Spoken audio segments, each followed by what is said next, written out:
Phineas eta Ferb, izenburua, las pilladoras de Phineas y Ferb. Pertsonaiak nolakoak diren. Phineas, pixkat bihurria da eta divertigarria ere. Ferb, ia ez du hitz egiten, baina gauzak egiten ona da. Candace, beti bere anaiei harrapatzen saiatzen da, eta ilegorria da. Perry, agente sekreto bat da. Egun batean, Phineas eta Ferb gauzak egiten ari ziren, eta orduan Candace bere amari esan zion, baina dena desagertu zen.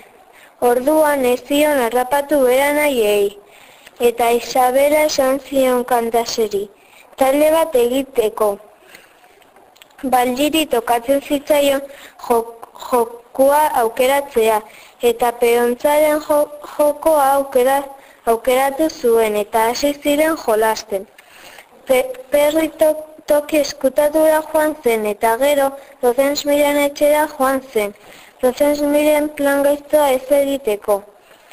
Candace Staceyrekin eta beste lagun batekin entrenatzen ari zen.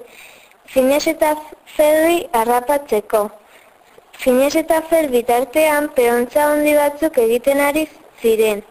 Eta bukatu zutenean bakoitza bere peontza barruan sartu zen, eta bueltak ematen ari ziren, eta blokeatuak gelditu ziren peontzak, eta azkenean Candace ez zion Phineas eta Ferbi harrapatu.